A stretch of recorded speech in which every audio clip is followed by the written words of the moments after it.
24 horas Central. Ahora. ¿Cómo están? Buenas noches, bienvenidos, bienvenidas a las noticias. En riesgo vital se mantiene un adolescente de 16 años que fue baleado por delincuentes en un intento de encerrona en su comuna en Maipú. Claro que sí, vamos a recoger antecedentes de lo que está ocurriendo a esta hora de la noche. Ángela Mejía con nosotros. Ángela, buenas noches. ¿Cómo están? Muy buenas noches a todos en sus casas. Claro, se trata de un padre y un joven de 16 años quienes fueron víctimas de una encerrona en la comuna de Maipú. Ellos estaban justamente transitando en un vehículo camino hacia su casa cuando fueron interceptados por otro vehículo de color blanco, desde donde descendieron 4 delincuentes con el rostro descubierto e intentaron evidentemente realizar esta encerrona. Ante esta situación, el padre de la familia, el conductor, trata de evitar esta encerrona realizando una maniobra de retroceso, y es en ese instante cuando los delincuentes disparan hacia el automóvil. Lamentablemente, uno de estos disparos llega en la cabeza de este menor de 16 años, que evidentemente producto de las heridas fue rápidamente trasladado por carabineros inicialmente hasta las canchas de fútbol que están más cercanas a este lugar, y posteriormente llega allí entonces el helicóptero tipo ambulancia de carabineros y se es derivado hasta la clínica de Las Condes, donde está siendo atendido. Lamentablemente en este momento se encuentra con riesgo vital. Yo les quiero mostrar en este momento la imagen en vivo de los trabajos que se están realizando en este momento, peritajes que se están realizando, porque todavía se encuentra acá el vehículo tipo furgoneta donde se estaban trasladando este padre y este joven. Ellos venían por avenida El Conquistador cuando fueron interceptados por los delincuentes. El padre evidentemente solicita ayuda, llegan unidades de bomberos, también personal policial, y rápidamente es entonces trasladado su hijo para recibir la atención respectiva. Aparentemente estos delincuentes podrían haber estado dateados porque el conductor, el padre de este menor, trabaja en una empresa que es de cigarrillos. Y en este momento, cuando él ya iba camino hacia su vivienda, él no llevaba ninguna carga, así que se presume que a lo mejor los delincuentes podrían estar dateados y pensaron quizás que él tenía alguna carga de cigarros. Además, las autoridades acá, Carabineros, informó que ellos fueron víctimas en 2 oportunidades de esta encerrona. Primero, cuando venían por camino Rinconada y intentaron los delincuentes detener el vehículo, y posteriormente lo hacen de nuevo en avenida El Conquistador, donde es ahí entonces cuando el conductor, el padre, se percata de esta situación, trata de retroceder el vehículo y lamentablemente los delincuentes disparan. En este momento, ustedes lo ven, hay diligencias instruidas por parte del Ministerio Público. En este momento están trabajando parte del equipo de la Boca, el OS9 y también la SEC. Yo los quiero invitar a que revisemos las declaraciones que entregó personal policial. Pero de acuerdo a los primeros antecedentes que tenemos, efectivamente se trataría del delito tipo encerrona. En primera instancia, en la calle que está al costado de nosotros, trataron de detener el vehículo y posteriormente acá donde estamos nosotros. Un infractor de ley, el cual sin motivo alguno le efectuó un disparo al automóvil. Lamentablemente el disparo lesiona al menor. En forma inmediata, Carabineros hizo el despliegue aéreo. El helicóptero lo evacuó rápidamente hasta la clínica Las Condes, lugar en el cual está siendo intervenido en estos momentos con riesgo vital. Bueno, nos quedamos atentos, por supuesto, a esta noticia, a la evolución, sobre todo de la víctima, este menor de 16 años, Ángela Mejía, y también a las pericias que realiza el Ministerio Público. Muchas gracias, buenas noches. Bueno, los vamos a recapturar. No podemos permitir que Gendarmería tenga funcionarios corruptos en su interior. Fueron las declaraciones del ministro de Justicia, Jaime Gajardo, quien no descarta ninguna hipótesis tras la fuga de 2 reos de la ex penitenciaría que escaparon burlando todos los controles. Verónica Moscoso con los detalles. Una fuga sin precedentes en los últimos 30 años. 2 reos condenados burlaron todos los controles de seguridad. Vestidos con el uniforme de Gendarmería, salieron en libertad por la puerta principal sin que nadie se diera cuenta. Un verdadero escándalo que terminó con la remoción de 4 altos cargos. Los fugados eran de la Galería 7, Juan Flores Valenzuela, condenado a presidio perpetuo por el delito de femicidio en 2021, mató a su conviviente en Puente Alto. Dado su perfil de alta peligrosidad, era un interno de cuidado permanente. Juan Abdón Flores Valenzuela fue condenado a 16 años. En su historial judicial figuran delitos asociados a causas anarquistas, ataques incendiarios y uso de artefactos explosivos de fabricación artesanal. La pregunta que todos se hacen en estos momentos es cómo pudieron salir. Quienes han trabajado en este penal nos dan algunas luces. Nos advierten que detrás de esta fuga hubo planificación para poder pasar por 5 rejas. Estos internos tienen que haber tenido un estudio acabado, ¿cierto?, de las vulnerabilidades del sistema. Aprovechar, no sé, los cambios de turno, los almuerzos, no sé, tiene que haber habido ahí un estudio muy profundo de cómo, ¿cierto?, abordar esto y para que, digamos, tuviera un éxito. O sea, yo no creo que esto, como te dije, ellos se levantaron en la mañana y pensaron hacer esta fuga, no, aquí hubo una preparación.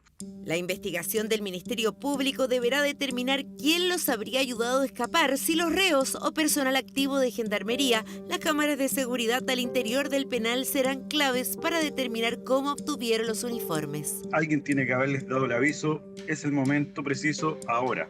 Puede haber sido una combinación de ambos. Acá el involucramiento tiene que haber sido con compañeros de los propios reos que también aportaron, ¿cierto?, logística y evidente también ayuda de parte del personal. En 2016 hubo un intento de fuga de similares características en la cárcel de Valparaíso. Bueno, esa vez fue desde el módulo de ex uniformados, en donde no me recuerdo si fue un ex gendarme que estaba preso, accedió a una chaquetilla también de un funcionario y logró pasar algunos controles. Intentos similares sí han existido y dentro de la cultura delictiva siempre va a estar el deseo de fuga y esa es una cuestión inherente a la persona humana. El ministro de Justicia se reunió con el fiscal nacional subrogante y el fiscal regional a cargo de investigar a los establecimientos penales. Les entregó una carpeta con todos los antecedentes que han recopilado de los inusitados hechos que han ocurrido en el último tiempo, fugas y liberaciones por error. No podemos permitir que Gendarmería tenga funcionarios corruptos en su interior. Y para eso tenemos que ser muy firmes y tenemos que actuar con todas las herramientas que nos entrega el Estado de Derecho para apartar estos malos elementos de las filas institucionales. En el caso de la fuga de 2 reos desde la expenitenciaría, no descartó ninguna hipótesis y fue enfático en señalar que todos los organismos del Estado están trabajando para recapturarlos lo antes posible. Estos son criminales que tienen que estar tras las rejas, no pueden estar libres. Personas que se han fugado de los establecimientos penales, en el último tiempo los hemos recapturado. Y ese también es un mensaje directo para ellos. Los vamos a recapturar. Un hecho que ha vuelto a poner en el tapete la reforma de Gendarmería impulsada por el actual gobierno y que incorpora las funciones de seguridad penitenciaria y su dependencia al Ministerio de Seguridad Pública. Nosotros ya hemos hecho un llamado, ojalá que esto se pruebe lo antes posible. Y a pesar de las resistencias que hayan, vamos a llevar adelante esta reforma. No nos vamos a dejar ni amedrentar ni amenazar por nadie para que esta reforma no se concrete. No existe en la cabeza de los funcionarios hoy día poner en riesgo su fuente laboral por sabotear una reforma constitucional. La pregunta que cabe hacerse hoy día, ¿esta reforma soluciona en lo inmediato los problemas estructurales que tiene Gendarmería de Chile y el sistema penitenciario? ¿O esta reforma lo que pretende es dejar instalado un problema a la próxima administración? En la reunión bilateral entre el ministro de Justicia saliente y entrante, le preguntamos al futuro titular de la cartera. Esta fue su respuesta. Usted debe entender que nosotros ingresamos a los cargos, a ejercerlos como tales a partir del 11 de marzo y por esto no corresponde que interfiramos en una gestión que está desarrollando el ministro Gajardo. Hasta ahora no hay novedades sobre los 2 reos fugados que están siendo buscados con un gran despliegue en todo el territorio nacional. Bueno, y en este tema conversamos en exclusiva con una testigo clave en el crimen de Norma Quiroga, quien fue asesinada por el indio Juan, su expareja y uno de los reos prófugos. Existe temor por su eventual regreso y además por las represalias que pueda tomar no solo contra la familia de la víctima, sino que también contra vecinos y quienes testificaron en su contra. Por ello, se decretaron medidas de protección para estas personas. La esperó por varios minutos hasta que Norma Quiroga salió de su casa. Tenía una peluca para pasar desapercibido. La atacó por la espalda y luego de forcejeos realizó un certero disparo en el tórax. El hombre que aparece en las imágenes no es otro que Juan Flores Valenzuela, uno de los 2 reos que escapó de la cárcel. Luego del mortal ataque se mantuvo más de un mes prófugo. Quienes fueron testigos de aquel crimen todavía son capaces de recordar ese macabro momento a casi 5 años. De repente sí, escuché un disparo fuerte, se sintió fuerte. Y después del disparo, Juan Flores escapó, le ayudó. No, pues él escapó, él se perdió al tiro. Norma Quiroga tenía 44 años. El lunes 15 de marzo del 2021 iba a su trabajo cuando fue atacada por su expareja. Murió a los minutos. Norma Quiroga Zúñiga sufría habitualmente amenazas y violencia psicológica por parte de su ex conviviente Juan Flores Valenzuela. En distintos días del mes de marzo del año 2021 concurrió en diferentes horarios a las afueras del domicilio de Quiroga Zúñiga con la intención de darle muerte. Norma denunció al menos 3 veces al indio Juan, pero fue asesinada a metros de su casa por quien la venía acosando desde 2017. Si te pillo con un hueón te voy a matar, van a cobrar todos, te voy a hacer el daño más grande de tu vida. Con tu hijo y con tu papá me voy a vengar. Esto se podría haber evitado. Esto era totalmente evitable. Mi mamá siempre dijo cuando vivíamos con él, siempre dijo, ¿es él o soy yo? ¿Es él o soy yo? Y lamentablemente fue ella la que perdió la vida. Juan Flores registra antecedentes desde 1995 principalmente por robos. Cumple presidio perpetuo calificado, es decir, a sus 58 años deberá pasar el resto de su vida en la cárcel. Podría optar a algún tipo de beneficio cuando registre 4 décadas de condena, aunque por su edad es muy difícil. Existe temor no solo en la familia de Norma, también en vecinos y quienes declararon en su contra. Si la tenía amenazada. ¿Cuántas veces? Varias veces, porque yo lo vi varias veces. Yo lo vi a él que siempre la amenazaba a ella. Que el caballero igual puede andar por aquí, porque yo pienso que lo que el caballero puede tomar represalias, claro, porque es un asesino. ¿Ah? A juicio del tribunal se aprecia un disvalor superior a aquel inherente al delito de femicidio. En dicho sentido, la consideración relativa al daño ocasionado en el grupo familiar refuerza la idea que la sanción más adecuada a este caso es la de presidio perpetuo calificado. El inminente riesgo para la familia de Norma también fue considerado por el tribunal. Significa un riesgo objetivo para el entorno más inmediato de la persona que fue asesinada y también de aquellos que sirvieron de testigo en la causa. Exigen que el entorno más inmediato sea protegido y eso requiere, por lo tanto, una actuación de los policías, de los programas sociales. ¡Ni una menos! ¡Ni una menos! El Ministerio Público confirmó que establecieron medidas de protección para las víctimas indirectas, las cuales por seguridad no se pueden especificar. Bien, se nos va febrero y eso es sinónimo del inicio de clases. El Ministerio de Transportes lanzó una guía con todo lo que usted debe saber sobre los furgones escolares. Este es otro de los gastos de marzo, pero aquí es clave compatibilizar el bolsillo con la seguridad.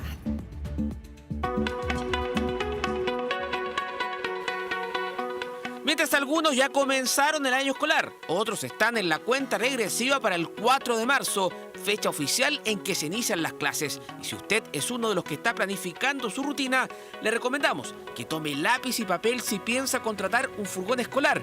Es que el Ministerio de Transportes lanzó una guía al respecto. Verificación de inscripción. Nos preparamos en la noche, ¿cierto? Conversamos. Y no en la mañana, no tanto taco. Difícil, pero yo creo que se van acostumbrando de a poco. Jugué, también me caí. Por si usted no lo sabía, le contamos que existe un sitio web www.fiscalizacion.cl donde usted puede verificar si el furgón que va a contratar está en regla. Fijarnos que la patente del vehículo esté en el Registro Nacional de Transporte Escolar, lo que certifica que ese vehículo cuenta con todas las condiciones técnicas y administrativas para poder hacer transporte escolar. Requisitos del conductor. Es otro ítem fundamental. Para transportar escolares, el conductor debe tener licencia profesional A1 o A2, experiencia comprobable y, ojo, hay casos en que un ayudante es obligatorio. Nosotros tenemos que andar con asistentes siempre y cuando tengamos más de 5 niños preescolares, kinder, prekinder y sala cuna, por ejemplo. ¿Ya? Después de primero hacia adelante no necesitamos ayudante. Revisión de antecedentes. No cualquiera puede trabajar con niños. Por ello, existe un registro de inhabilidades, el cual usted puede revisar en el sitio web del Registro Civil. Cosas importantes que tienen que fijarse los padres y apoderados, y para eso nosotros vamos a estar también como Ministerio de Transporte fiscalizando durante las primeras semanas de marzo, cuando ya comencemos el año escolar. Sin embargo, existen otras medidas de seguridad que siempre hay que tener en cuenta. El furgón escolar puede ser amarillo o bien blanco, pero siempre debe contar con este distintivo. Los vehículos deben tener botiquín y, lo más importante, contar con cinturón de seguridad.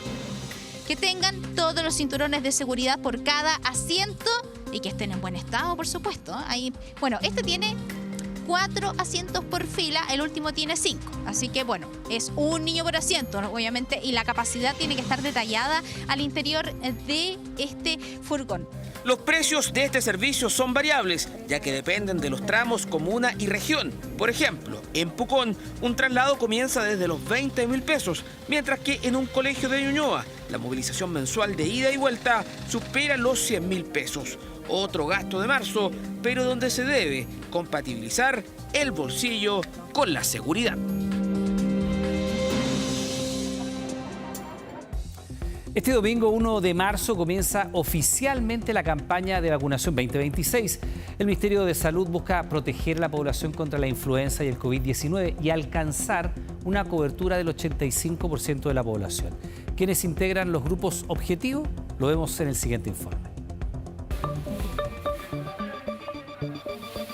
El calendario avanza y con ello se aproxima la época en que la amenaza de los virus respiratorios ponen a prueba nuestro sistema de salud. Hay alerta por el aumento de consultas y hospitalizaciones por el virus de la influenza. Las autoridades están en alerta tras la llegada a nuestro país de una nueva variante del COVID. La Subsecretaría de Redes Asistenciales solicitó a los servicios que aumenten su capacidad. Tenemos dos grandes virus que se acercan en el invierno y a veces todo el año, que son la influenza, que es la gripe, este mal llamado resfrío grave, y el COVID-19, virus que no se han terminado. Sin embargo, en el 2025 estas enfermedades no alcanzaron el 85% de cobertura de inmunización esperada. La cobertura de influenza fue cercana al 81% a nivel general, y en el caso de COVID fue alrededor del 20%. Tal como el año pasado, el Ministerio de Salud decidió adelantar el comienzo de la campaña de vacunación. Partirá este domingo 1 de marzo para que los grupos objetivos alcancen a estar protegidos cuando aumente la circulación de estos virus. La importancia estriba en que evitemos las muertes, evitemos las enfermedades graves y evitemos las complicaciones, que no son pocas. También protege al resto de la población. Algunos de los grupos que deben vacunarse obligatoriamente contra la influenza son el personal de salud, embarazadas en cualquier etapa de gestación, adultos mayores a partir de los 60 años, pacientes crónicos y niños desde los 6 meses hasta quinto básico. Esta vez el grupo de riesgo de COVID-19 es más acotado. Mayores de 65, aquellas personas que ya tienen la vacuna por lo menos de un año de diferencia a la anterior, y aquellos que tienen inmunodeficiencias severas.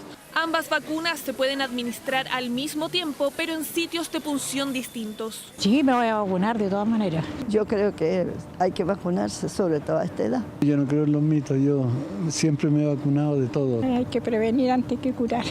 La campaña también considerará la administración del anticuerpo contra el virus sincicial para la protección de recién nacidos y lactantes y el fortalecimiento de la vacunación contra coqueluche y neumococo. La vacuna es gratuita para todos los grupos objetivos, independiente de su prestación. En particular la de influenza siempre se espera llegar a un 85% de cobertura. Si tenemos menos que eso, la circulación entre estos individuos, que son los enfermos o son los contagiados, hace posible que la enfermedad se difunda de forma más rápida. La prevención en el día a día también es clave. Y el lavado de manos constantemente, lógico. No descuidarme con los cambios de temperatura. Y uso mascarilla cuando estoy en un ambiente muy cerrado. Igual ocupamos alcohol gel y todas esas cosas. El plan de vacunación se extenderá hasta que se alcance la meta de cobertura a nivel nacional por cada grupo objetivo. El único requisito para acceder a ella es presentar la cédula de identidad. En el caso de los pacientes crónicos que se vacunan por primera vez, pueden llevar una orden médica, aunque la autodeclaración es suficiente para recibir la dosis. Internacional. ¿Cómo están? Muy buenas noches. Pasamos a revisar noticias internacionales porque crece la tensión en la frontera entre Afganistán y Pakistán. Aunque el régimen talibán ofreció diálogo luego de los ataques cruzados, aseguraron estar listos para responder a cualquier agresión. La escalada del conflicto se desató con fuerza esta madrugada cuando Pakistán lanzó bombardeos contra objetivos militares de Afganistán en Kabul, la capital afgana, y también en Kandahar y también en Paktia, a lo que siguió una declaración de guerra abierta contra su país vecino. Se trata de una escalada en el conflicto que ya se ha convertido en el incidente más grave entre ambos países desde el regreso de los talibanes a Afganistán. Vamos ahora al mapa de esta conflictiva frontera, porque aunque se han registrado ataques en distintas ciudades de Afganistán y Pakistán, la zona roja es la que estamos viendo ahí, es la frontera de facto entre ambos países. Una conflictiva y extensa zona de más de 2.600 kilómetros, conocida como Línea Durand, desde 1893 para delimitar los intereses coloniales de Gran Bretaña. Pero ahora, veamos cuál es la capacidad actual a nivel militar que tienen ambos países. Comenzamos por el lado de Afganistán. Sus fuerzas armadas cuentan con 172.000 efectivos. Esto es un tercio de las de Pakistán, que estamos viendo justo ahí en pantalla, que tiene un ejército de más de 600.000 militares activos. Ahora, en términos de equipamiento bélico, los talibanes afganos tienen 6 aviones y 23 helicópteros, pero ojo, porque no se sabe en qué estado están. Y no tampoco tienen fuerza aérea ni aviones de combate. Comparados con el poderío pakistaní de 6.000 vehículos blindados y más de 400 aviones de combate, a lo que se suma también que es una potencia nuclear. Pero ¿cuál es el origen del conflicto que está convulsionando a estos países asiáticos? Lo vemos en la siguiente nota.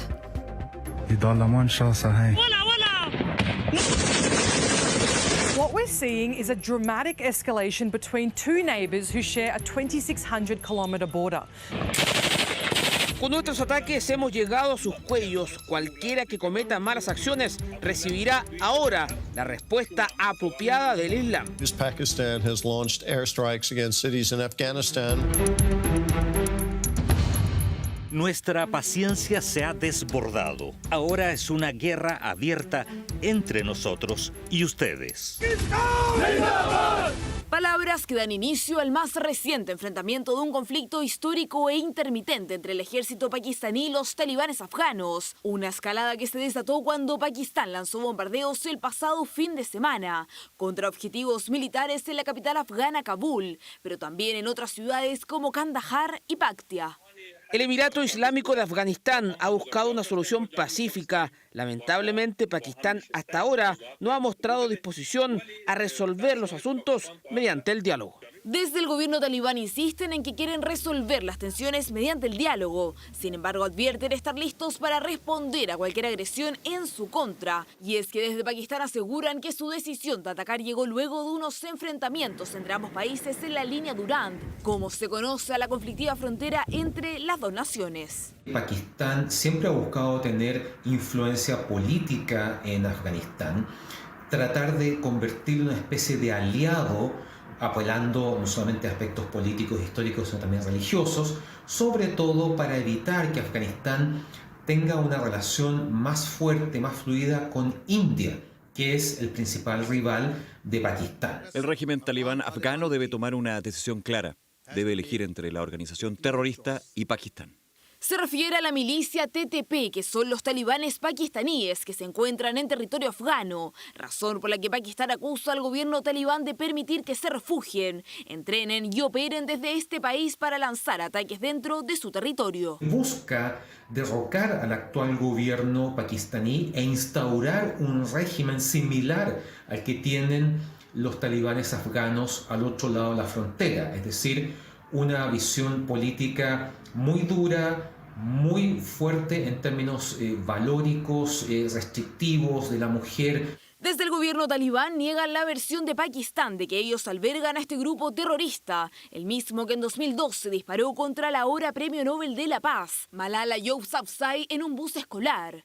Los enfrentamientos de estas últimas horas han dejado decenas de fallecidos en ambos bandos, provocando reacciones de diferentes gobiernos. Rusia, China e Irán han pedido un proceso inmediato de diálogo entre ambos países. El ejército pakistaní está haciendo un excelente trabajo. Nuestro país vecino, Afganistán, necesita una respuesta contundente. Pakistán nos atacó cruel y brutalmente. Como resultado, nuestras fuerzas de defensa contraatacaron con firmeza. Una escalada que llega tras meses de deterioro acelerado de la relación bilateral y corresponde al episodio más grave desde el regreso de los talibanes al poder en agosto de 2021. Ahora. Nos vamos a trasladar hasta la comuna de Las Condes, donde un hombre que estaba recluido en una comisaría logró burlar la seguridad y se dio a la fuga. Sí, Mateo Pomías con todos los detalles. Mateo, estamos contigo. Buenas noches. ¿Cómo están? Muy buenas noches.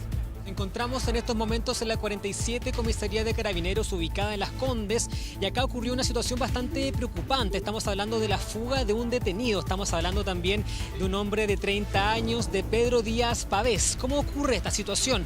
Este hombre fue detenido durante la jornada de la tarde por haber cometido el delito de robo en bienes nacionales de uso público.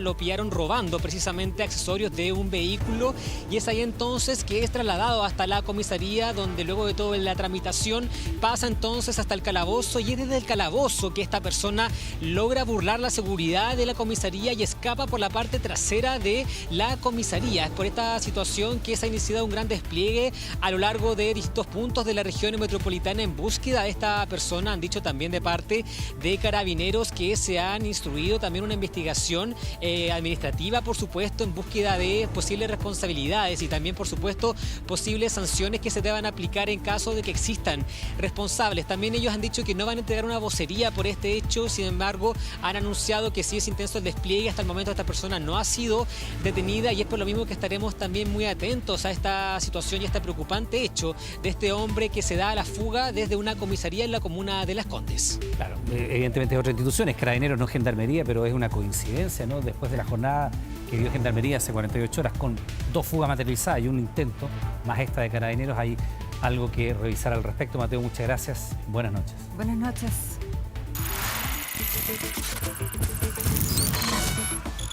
...24 horas, reportajes. Bueno, existe preocupación entre los pescadores artesanales de Quintay tras una serie de robos de locos, erizos y lapas que han afectado gravemente su fuente de trabajo. Claro, chilenos estarían ingresando de manera ilegal a las áreas de manejo, provocando millonarias pérdidas y poniendo en riesgo el sustento de decenas de familias que dependen de la extracción de estos recursos marinos. Ya se han interpuesto 6 denuncias, sin embargo, esto no ha frenado el saqueo.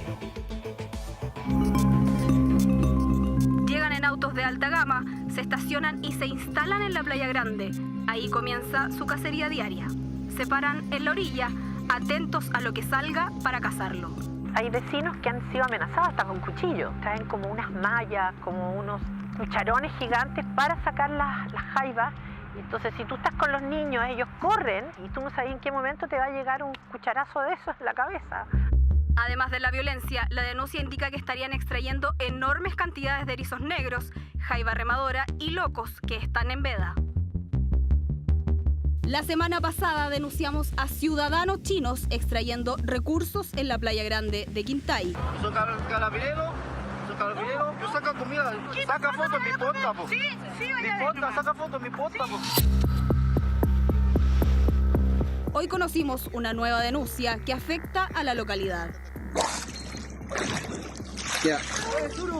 Vale, aquí, mira, aquí están los locos, Mira, aquí están los locos, El Sindicato de Pescadores Artesanales de Quintay acusa robos en las áreas de manejo. Chilenos estarían sacando locos, erizos y lapas a destajo. Y lo más impresentable, los locos son prematuros, no miden más que una moneda de 500 pesos. Hola Javier, mira, estos son los locos que quité. Mira. Mira los hueones desgraciados, los loquitos que sacan. Mira. Puro loco chico. El loco para llegar a una talla comercial de 10 centímetros son como 5 o 6 años. Entonces imagínate el nivel de daño que se está haciendo. Como a las 8 de la tarde los pillamos ahí en el área de manejo, en la zona A, para el lado de la Playa Grande.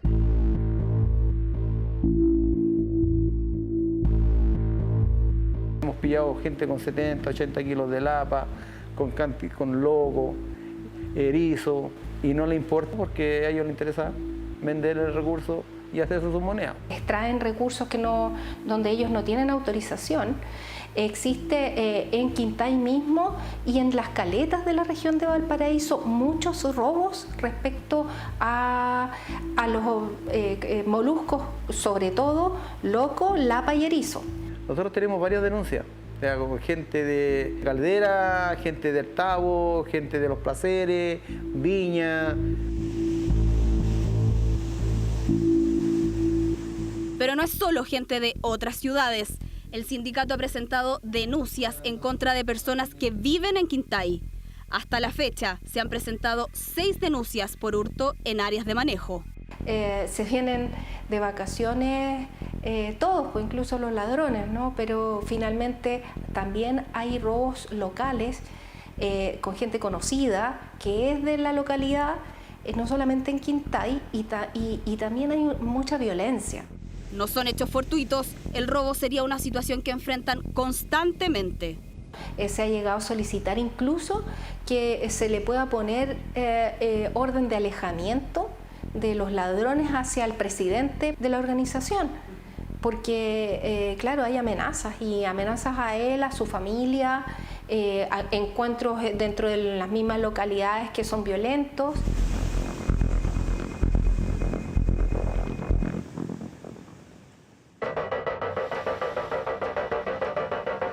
Las áreas de manejo son sectores costeros delimitados, donde el Estado otorga a organizaciones de pescadores artesanales derechos exclusivos de uso y administración, lo que en este caso no se respeta. Este año, lamentablemente, tocó que hay una disminución de la población de erizos y nosotros hemos hecho repoblamiento de erizo.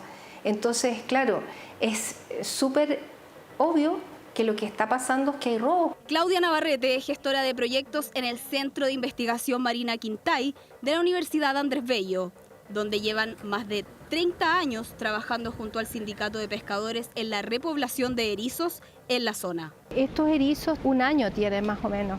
Un erizo normalmente se demora en la naturaleza como 4 años en ser adulto. Entonces, claro, por eso es tan importante el cuidado de los recursos y la programación de las extracciones en el tiempo. Los aspectos de repoblamiento tienen que ver con mejorar el stock poblacional.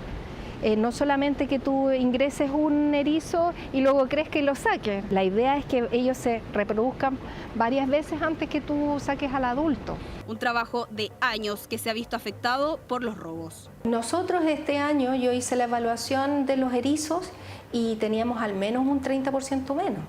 Es mucho. En 1 año ellos pueden robarse 45 millones de pesos. No es menor. ¿No tiene una bolsa ahí? No, lo paseo aquí en un carro. La gran problemática que tenemos nosotros como sindicato son los robos que tenemos dentro del área de manejo. Ella lo sobrepasó a nosotros vamos, lo seguimos, tenemos varias denuncias contra estas personas. Nos están dando una cuota, no las estamos sacando y resulta que cada año tenemos menos. Entonces ya hemos tenido que justificar los informes con las copias de las denuncias y las audiencias con la Fiscalía de Casablanca. El oso se arrancó, el oso soltó todo y se metió para la orilla. La fiscalización de la extracción ilegal de locos en Chile es realizada principalmente por Cernapesca, a menudo en operativos en conjunto con la Armada de Chile y Carabineros. Estas instituciones controlan la veda, transporte y comercialización para asegurar el origen legal de este molusco. Las 6 denuncias interpuestas por el Sindicato de Pescadores actualmente están en manos de la Fiscalía de Casablanca, quienes por vacaciones no participaron de esta nota. Cernapesca necesita más dotación, porque sinceramente no es un mundo tranquilo. La gente que está robando normalmente es agresiva y tiene ese tipo de reacciones que pueden ser complejas para un fiscalizador, pero además hay pocos fiscalizadores. Es importante también la presencia de la Armada.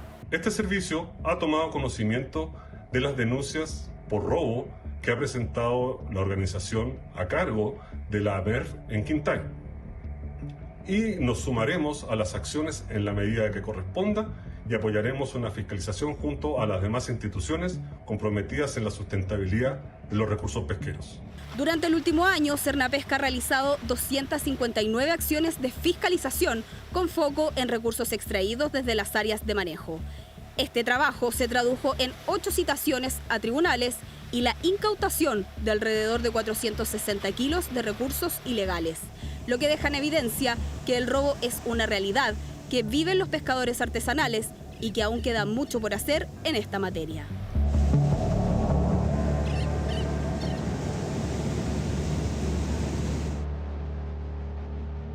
Ya Voz Central. Ahora. Estamos de regreso en las noticias y le contamos que hace instantes nada más se dieron a conocer los registros que muestran la encerrona que dejó a un adolescente que está en estos momentos en riesgo vital. Volvemos con Ángela Mejía y los detalles de esta información. Ángela. Sí, ¿cómo están? Muy buenas noches. Claro, son los registros de cámaras de seguridad que justamente captaron el momento en que este padre de familia junto a su hijo de 16 años son víctimas de una encerrona frustrada, una encerrona donde se ve como los delincuentes están justamente, se atraviesan delante del vehículo y evidentemente este padre de familia trata de evitar esta encerrona. Él realiza una maniobra de retroceso y es en ese momento en que un delincuente desciende desde un vehículo de color blanco y dispara entonces hacia el vehículo, lamentablemente hiriendo a este joven de 16 años que en este momento se encuentra en riesgo vital y está siendo atendido en la clínica de Las Condes. Hace instantes también se entregaron nuevos antecedentes respecto a este caso. La Fiscalía ha informado que este padre de familia conductor ya se había percatado que a él lo estaban siguiendo, todo esto porque él trabaja con una empresa de cigarros y justamente ya estaba terminando de hacer los despachos, repartiendo obviamente esta mercadería, y es en ese contexto que él se da cuenta que lo están siguiendo justamente por la avenida Camino Rinconada. Es en ese instante que él trata de evitar esta encerrona e ingresa hacia Avenida El Conquistador. Yo los invito a que revisemos las declaraciones por parte de la Fiscalía. El hecho está calificado como un robo con homicidio. Si bien la muerte de la víctima no se ha producido, se encuentra en riesgo vital. El conductor del vehículo estaba realizando despachos de mercadería. Hizo un último despacho aquí en la comuna, venía por la autopista. Notó él que lo estaban siguiendo y se salió de la autopista y hizo una vuelta en U y se metió en este camino lateral. Ahí se le hizo la encerrona. Al verse encerrado, intentó escapar en marcha atrás y ahí se bajó el copiloto del vehículo donde se desplazaban los autores y disparó. Atento, por supuesto, a la evolución del estado de este joven que está internado, que está siendo sometido a una operación, está en riesgo vital, y también a las pericias que se están realizando. Y con esta imagen probablemente ya se pueda afinar un poco la búsqueda. Muchas gracias. Buenas noches. El tercer juzgado de garantía de Santiago determinó la modificación de las medidas cautelares para el exalcalde de Recoleta, Daniel Jadwe, quien pasó de arresto domiciliario total a un régimen de arresto parcial nocturno. Tras completar 1 año y medio bajo custodia en su hogar, la defensa del ex jefe comunal fundamentó la solicitud en que las condiciones originales resultaban excesivas. Jadwe, imputado por delitos de fraude al fisco y administración desleal en el marco del caso Farmacias Populares, se retiró del Centro de Justicia tras conocerse este cambio en la situación procesal. Contento con el fallo, no había ninguna razón que sustentara mantener la prisión, el arresto domiciliario total, así que muy conforme y muy agradecido además de la Defensoría Penal. Yo creo que siempre fue excesivo. Yo creo que hay mucha mala fe en muchas de las cosas que han pasado en esta causa. Hay que preguntarle a los abogados que están presos hoy día por corromper al sistema judicial. Ya, estamos terminando la revisión de las noticias internacionales, pero no solo eso, estamos también terminando la revisión de las noticias. Sí, así que gracias por su compañía. Quédese como siempre, porque ya viene Ahora Caigo Prime. Gracias, Fernanda Navarro. Gracias a todos por su sintonía. Que esté muy bien. Buen fin de semana. Chao, buenas noches. Nos vemos. Nos vamos.